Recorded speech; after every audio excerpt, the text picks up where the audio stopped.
अस्सलाम वालेकुम, welcome to my YouTube channel learning with Scorpio. आज हम ENG 201 के लेक्चर नंबर 5 पे बात करेंगे। और उस बात करने से पहले अगर आप मेरे चैनल पे नए हैं तो चैनल को सब्सक्राइब कर दीजिए, बेल आइकन को प्रेस कर दीजिए ताकि नेक्स्ट आने वाली वीडियोस की नोटिफिकेशन आपको आसानी से मिल सके। आज का हमारा टॉपिक है इफेक्टिव कम्युनिकेशन। इफेक्टिव कम्युनिकेशन यानी मौसर कम्युनिकेशन, ऐसी कम्युनिकेशन जो आपके पढ़ने वाले पे एक अच्छा इंप्रेशन छोड़े, इफेक्टिव कम्युनिकेशन कहलाती है। ठीक है, उसके बाद है जी डिफाइनिंग ऑब्जेक्टिव। अब अगर आपने लास्ट वाले लेक्चर्स देखे हुए हैं तो आपको अंदाजा हो गया होगा कि डिफाइनिंग ऑब्जेक्टिव्स में क्या क्या चीजें हैं, और अगर आपने नहीं देखे तो आई सजेस्ट कि आप देखें ताकि आपके नेक्स्ट जो टॉपिक हैं उनको समझने में आसानी हो जाए। ओके, फिर देखते हैं नेक्स्ट ये lecture outline. Defining objectives, document purpose, उसके सब टाइप हैं explicit purpose and implicit purpose. इनकी सब टाइप्स नेक्स्ट देखते हैं। डिफाइनिंग योर कम्युनिकेशन ऑब्जेक्टिव्स, आपके अपनी कम्युनिकेशन के ऑब्जेक्टिव डिफाइन करने होते हैं। Defining objectives, determining what your document needs to accomplish to be successful. Objectives हम किस लिए डिफाइन करते हैं? हम इसलिए डिफाइन करते हैं कि जो आपकी डॉक्यूमेंट, ये चीज इसमें देखी जाती है कि आपके डॉक्यूमेंट को सक्सेसफुल होने के लिए कौन सी चीज़ों की ज़रूरत है। ठीक है, कौन कौन सी चीज़ें जो हम शुरू में बताएंगे तो शायद कि हमारी जो कम्युनिकेशन है वो इफेक्टिव हो जाए। उसके बाद है जी defining the objective of your communication is extremely important, most, बहुत ज़्यादा इंपॉर्टेंट है जी ये किसी भी डॉक्यूमेंट के लिए। डिफाइनिंग ऑब्जेक्टिव को, अपने मकासद को बयान करना बहुत ज़्यादा इंपॉर्टेंट होता है। उसके बाद है defining objectives has a strong link with the audience analysis covered in the last lecture. यहाँ पे हमारे जो टीचर हैं वो भी सजेस्ट कर रहे हैं कि आप लास्ट वाला लेक्चर देखें, क्योंकि इस वाले लेक्चर का लास्ट वाले लेक्चर से एक स्ट्रॉन्ग लिंक है। उसके बाद आ जाए जी what is the purpose for writing document. Document लिखने के पर्पसेस क्या होते हैं? Document purposes, documents should be created for explicit purposes. Document किस लिए लिखे जाते हैं, किस लिए तैयार किए जाते हैं? आपके जो मेन मकासद होते हैं उनको बयान करने के लिए, आर या फिर goals that both the writer and the reader would readily agreed on. जो आपके मेन पर्पसेस होती हैं, जो गोल्स होती हैं, उनको अचीव करने के लिए आपके रीडर और राइटर का एग्री होना। ठीक है, यानी जब आप उसको लिख के किसी को देते हैं तो वो अगला बंदा जब उसको पढ़ता है, अगर तो वो एग्री करता है तो वेल एंड गुड, ये आपकी इफेक्टिव डॉक्यूमेंट, इफेक्टिव कम्युनिकेशन हो जाती है। अदरवाइज इसमें कोई चेंजिंग भी करनी पड़ जाती है। खैर, ये बात का मामला है। अभी के लिए इतना ही कि ये किस लिए क्रिएट की जाती है, एक्सप्लिसिट पर्पस और गोल। ठीक है, इन दोनों के लिए। उसके बाद आ जाता है जी Although there are many explicit purposes, बहुत सारे explicit purposes होते हैं, बहुत सारे मकसद होते हैं for creating a scientific and technical documents। Scientific और टेक्निकल डॉक्यूमेंट्स के बहुत सारे एक्सप्लिसिट पर्पसेस होते हैं। ओके हो गया। उसके बाद है there are 4 general categories, 4 categories होती हैं इसकी। कौन कौन सी, यानी ये इनके मकसद क्या आते हैं, क्यों इनको लिखा जाता है, क्यों हम कहते हैं कि इनको स्टार्टिंग में लिखना चाहिए एक्सप्लिसिट पर्पसेस को। ठीक है, तो पहली चीज जो है टू प्रोवाइड इंफॉर्मेशन देने के लिए, टू गिव इंस्ट्रक्शंस, कोई हिदायत देने के लिए कि ऐसे करें ऐसे करें। ठीक है, टू परस्यू द रीडर को मुतासिर करने के लिए, किसी काम बात मनवाने के लिए। ठीक है, to enact or prohibit something, किसी चीज को नाफिज करने के लिए या फिर किसी चीज से रोकने के लिए। ये चीजें होती हैं जी जिनके लिए हम अपने डॉक्यूमेंट में एक्सप्लिसिट पर्पसेस को स्टेट करते हैं। उसके बाद आ जाते हैं जी what should you keep in mind while writing a document. आपके जहन में क्या होना चाहिए जब आप कोई डॉक्यूमेंट लिख रहे होते हैं? Make the explicit purpose clear at the beginning of your document in an abstract. जब भी आप कोई डॉक्यूमेंट लिख रहे होते हैं तो आपने स्टार्टिंग में सबसे पहले अपने जो भी लिखा हुआ, यानी खलासा वगैरह जो भी बना रहे हैं, कोई समरी उस डॉक्यूमेंट की, तो उसमें सबसे पहले क्या करना है, अपने एक्सप्लिसिट पर्पसेस को क्लियरली बयान कर देना है, यानी बता देना है कि आप ये डॉक्यूमेंट लिख किस लिए रहे हैं। ठीक है, उसमें आ जाता है एग्जेक्टिव समरी, इंट्रोडक्शन और ऑल ऑफ दीज, ये सारी चीजें इसमें आ जाती हैं। ओके हो गया। उसके बाद है जी नीचे what does explicit purpose of a document mean. किसी भी पर्पस के ये जो एक्सप्लिसिट पर्पस है इनका क्या मतलब होता है किसी डॉक्यूमेंट में होने का। ठीक है, एक्सप्लिसिट पर्पसेस होती हैं जी, explicit purposes means the purpose which is clearly stated, जो बिल्कुल साफ साफ बयान कर दिए जाती हैं आपके डॉक्यूमेंट में। As discuss earlier most scientific documents have as their principle explicit. ऊपर भी हम देख के आए हैं कि उसने कहा है कि आप जो अपने एक्सप्लिसिट पर्पसेस होते हैं वो मोस्टली टेक्निकल और साइंटिफिक डॉक्यूमेंट्स में लिखते हैं। ठीक है, one or more of the following actions, और जो एक्शंस हैं वो भी हमने ऊपर पढ़ लिए। To provide information, to give instructions, to pursue the reader, to enact or prohibit something. Okay हो गया जी। उसके बाद नीचे आ जाते हैं डॉक्यूमेंट्स दैट प्रोवाइड इंफॉर्मेशन। कौन से डॉक्यूमेंट होते हैं जो इंफॉर्मेशन प्रोवाइड करते हैं? यहाँ पे आपको इतना ज्यादा मतलब इसको स्ट्रेस लेने की जरूरत नहीं, बस आपने ये चीज याद रखनी है कि आपने डॉक्यूमेंट लिखना किस चीज के लिए है, उसमें कौन सी चीजें इंपॉर्टेंट होंगी और उन इंपॉर्टेंट चीजों को हम क्यों लिखते हैं, यानी क्यों हम उनको बयान करते हैं, उसके वो मकासद क्या हैं, ठीक है।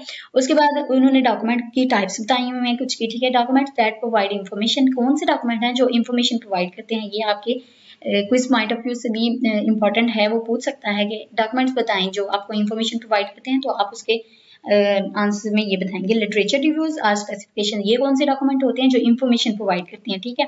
और इनमें जो इंपॉर्टेंट सेक्शंस होते हैं, जो स्टेप्स होते हैं, वो कौन कौन से हैं? Background, theory, material, results, tables. इनकी डिटेल अभी आपको पढ़ने की जरूरत नहीं है, ये नेक्स्ट मीट के आई थिंक सिलेबस के बाद पूरा एक लेक्चर है, तो वहाँ पे आपको इनकी डिटेल मिल जाएगी। अभी के लिए आप इतना ही देखें कि इनके लिखने के मकासद क्या होते हैं और इनकी जो सब टाइप्स हैं वो क्या होती हैं। ओके हो गया। उसके बाद उसने एग्जाम्पल में बताया हुआ है कि this document will discuss the reason behind constructing a new trade centre in Islamabad. Islamabad में एक ट्रेड सेंटर कंस्ट्रक्ट हो रहा है और उसके पीछे रीजंस क्या थी, इस चीज को डिस्कस करने के लिए इंफॉर्मेशन, मतलब इस तरह के डॉक्यूमेंट लिखे जाते हैं किसी भी इंफॉर्मेशन को बयान करने के लिए। उसके बाद आ जाता है document that give an instruction, वो डॉक्यूमेंट जो आपको इंस्ट्रक्शंस देते हैं, उसमें आ जाते हैं प्रपोजल। प्रपोजल्स पे भी एक लेक्चर है, फिलहाल के लिए आपके लिए इतना ही काफी है कि आप इसको ऐसे याद रख लें कि जो डॉक्यूमेंट्स इंस्ट्रक्शंस देते हैं जिसमें वो प्रपोजल्स होती हैं और उसकी सब टाइप्स क्या होती हैं? Procedures and work plan. उसके बाद है जी document meant to pursuit the reader, वो डॉक्यूमेंट वो जो जिसमें रीडर को परस्यूट किया जाता है, मुतासिर किया जाता है। प्रपोजल्स हो जाते हैं, रिकमेंडेशन रिपोर्ट्स हो जाती हैं, जॉब एप्लीकेशन लेटर, रेज्यूमेज। और यहाँ पे आपको लेक्चर्स लास्ट वाले देखने पड़ेंगे, उसमें हमने डिस्कस किया था रेज्यूमेज को, ठीक है।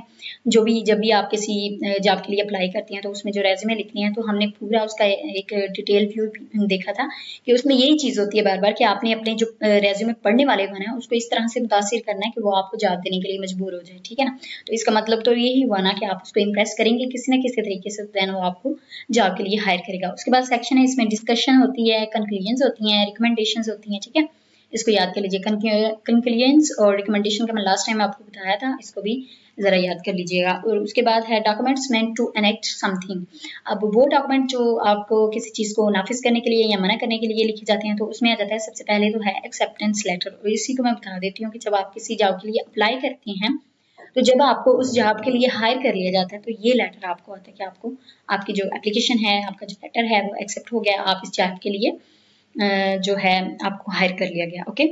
उसके बाद बाकी आपको ऐसे याद रखना है कि ये वो डॉक्यूमेंट्स हैं जिनको हम एनेक्ट यानी या प्रोहिबिट समथिंग, जो भी कोई चीज़ नाफिज करनी हो या किसी चीज़ से मना करना हो, तो ये चीज़ लिखते हैं। ओके। उसके बाद है what is the implicit purposes. अब एक्सप्लिसिट पर्पसेस तो हमने देख लिया कि इसको हम अपने डॉक्यूमेंट में बहुत क्लियरली बयान करते हैं और ये वो मकासद होते हैं जो बहुत इंपॉर्टेंट होते हैं, इनको ना बयान करें तो फिर हमारा डॉक्यूमेंट किसी काम का नहीं होता। अब इम्प्लिसिट पर्पस को देखते हैं, ये क्या होते हैं। Implicit purposes means the purpose which is not clearly stated in the document. इनको डॉक्यूमेंट में क्लियरली स्टेट नहीं किया जाता, ठीक है। तो इसको हमने देखना है कि इसके अब मकसद क्या, इसका क्या मकसद है। जब इसको क्लियरली स्टेट ही नहीं किया जाता तो इसका क्या मीन है कि इसको हम डॉक्यूमेंट में लिखें, ठीक है ना। तो वो नेक्स्ट बता रहे हैं जी, to establish relationships, to create trust and establish credibility, to document actions. बस ये इसके मेन मकासद होते हैं कि इनको आप इसलिए लिख रहे होते हैं कि आपने डॉक्यूमेंट पे कोई एक्शन लेना है, आपने मतलब आपका जो राइटर है उसका और जो रीडर है उन दोनों में एक क्रेडिबिलिटी यानी एक ट्रस्ट पैदा करने के लिए इसको लिखे जाते हैं, ये जो मकासद होते हैं, ठीक है। और एक अच्छा रिलेशनशिप बनाने के लिए भी लिखा जाता है। उसके बाद है if written carefully to address a user's need, establish a positive relationship between the user and the producer of the product. ये वही वाली बात आ गई जो अभी मैं कर रही थी कि जो एक राइटर होता है या फिर जो एक स्पीकर होता है उसको अपने पढ़ने वाले की या अपने सुनने वाले की नीड्स का पता होना चाहिए, आया वो चाहता क्या है। अब देखिए, आपको शॉर्ट लेक्चर्स की ज़रूरत थी तो मैंने ये तैयार करी, मुझे पता था कि आपकी ये नीड है, ठीक है, आपकी कॉन्सेप्ट क्लियर करने की आपको ज़रूरत है, तो मैंने इसके लिए ये चीज़ तैयार कर दी। इसी तरह से जब भी कोई राइटर जो होता है वो अपने पढ़ने वाले की नीड्स को मद्देनजर रख के लिखता है तो फिर एक बहुत अच्छा रिलेशन एस्टैब्लिश हो जाता है। उसके बाद है जी, an underlying goal of all technical and scientific writing is to get the reader to trust the writing credibility. तो जितने भी टेक्निकल और साइंटिफिक राइटिंग होती हैं उनका मेन मकसद यही होता है कि वो अपने रीडर और राइटर के दरमियान एक साख का ज़ामन जो होता है उसको कायम रखें, यानी एक ट्रस्ट और एक अच्छा रिलेशनशिप है उसको कायम रखें। उसके बाद है जी, यहाँ पे हमारे पास if your reader begins to doubt your ability and or intent to analyze any shape thereof with a minimum of distortion, the document will no longer be effective. अगर आपका रीडर जो है वो राइटर पे ट्रस्ट नहीं करता, वो समझता है कि इसको कुछ भी नहीं पता, या फिर वो उसकी एबिलिटी पे डाउट करता है, किसी किस्म का भी थोड़ा बहुत भी शक करता है, तो फिर वो जो डॉक्यूमेंट होता है वो ज़्यादा देर तक इफेक्टिव नहीं रहता।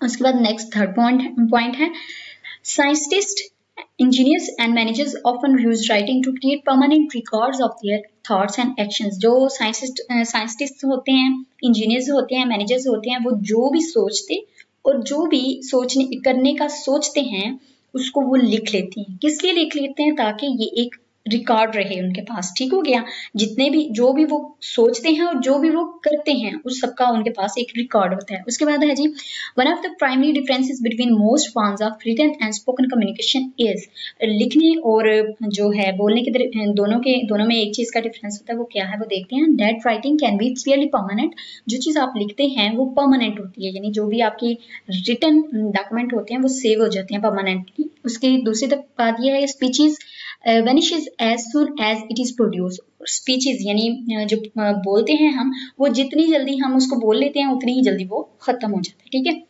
उसके बाद है, यानी उसका इफेक्ट नहीं ज्यादा देर तक रहता। ठीक है, जितना देर के कह लें कि आप रिटन डॉक्यूमेंट्स में रहते हैं उतनी देर शायद कि आपको कोई कुछ सुनाया हो, आप उससे एक जगह पे बैठे हो, वहां पे बैठ के आपने सुनाया, आप वहां से उठे हैं तो चलो जी बात खत्म, आप भूल भाल गए हैं कि पता नहीं क्या बात की थी। उसके बाद है, consequently technical communication is often more effective when it is written down. इसलिए कह रहे हैं नतीजे के तौर पे ऐसा होता है कि जो टेक्निकल कम्युनिकेशन होती हैं, यानी जो साइंटिफिक या टेक्निकल कम्युनिकेशन होती हैं जिसको आपने लिखा होता है, वो ज्यादा इफेक्टिव होती है। नेक्स्ट है जी, statement of objectives. If appropriate state your documents objective at the beginning. अगर आप अपने मकसद को शुरू में ही बहुत मुनासिब तरीके से बयान कर देते हैं तो फिर क्या होता है, readers of technical writers are often busy people, such a statement will alert them that it is important to read further। जो आपके पढ़ने वाले होते हैं, टेक्निकल जो लोग होते हैं, यानी जो मैनेजर्स या टॉप लेवल मैनेजर्स इस तरह के लोग होते हैं, वो इतने ज़्यादा फ्री नहीं होते कि आपके डिटेल में डॉक्यूमेंट पढ़ें। इसलिए अगर आपने एक अच्छे वे में, एप्रोप्रिएट वे में अपने ऑब्जेक्टिव को स्टार्टिंग में बयान किया होगा, तो फिर वो स्टेटमेंट उनको अलर्ट कर देगी इस चीज़ के लिए कि नेक्स्ट जो जितना भी वो कंटेंट पड़ा हुआ है वो इम्पॉर्टेंट है, तो इसलिए फिर वो इसको रीड करते हैं। ठीक हो गया जी। उसके बाद है, how do you actually go about defining your objective. आपने किस तरह से एक्चुअली अपनी डिफाइनिंग ऑब्जेक्टिव को डिफाइन करना है। गाइडलाइन उन्होंने दी हुई है, identifying the final result you want from your communication.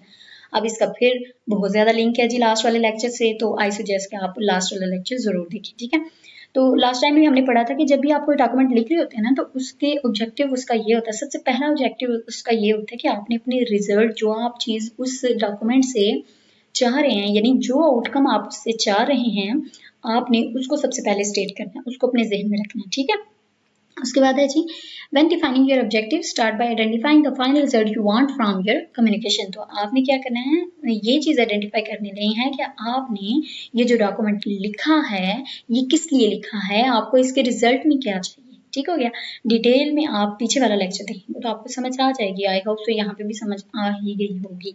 उसके बाद है, how do people respond when they read something. जब लोग कुछ चीज़, किसी भी चीज़ को वो करते हैं, पढ़ते हैं, तो फिर क्या चीज़ होती है जो वो रिस्पॉन्ड करते हैं। ठीक है ना, तो when people read they respond in two ways simultaneously, they think and they feel at the same time. सोचते भी हैं और फिर भी करते हैं फौरन से। ठीक है, उसके बाद है, focus your attention on accurately understanding the communication to be delivered and present it in such a way that it is viewed favourably. आपने अपनी जो कम्युनिकेशन है उसको इस तरह से, मतलब इस अंदाज से समझने की कोशिश करनी है, उस पर इस तरह से अटेंशन देनी है कि जो आप जिस तरह से आपने बयान किया है या जिस तरह से आपने लिखा है उसको एक अच्छे वे में देखा जाए। ठीक है, उसको बहुत इफेक्टिव वे में देखा जाए। दैट्स इट, आज का लेक्चर हुआ खत्म। आई थिंक सो आपको बहुत अच्छे से क्लियर हो गया होगा, लेकिन फिर भी अगर आपको कहीं पे भी कोई प्रॉब्लम हो पूरे लेक्चर में, तो आप कमेंट बॉक्स में कमेंट करके पूछ सकते हैं।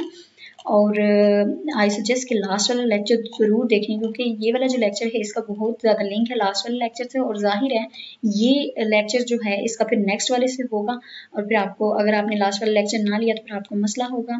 सो नेक्स्ट मिलते हैं नेक्स्ट वीडियो में, तब तक के लिए फ़ी अमान अल्लाह।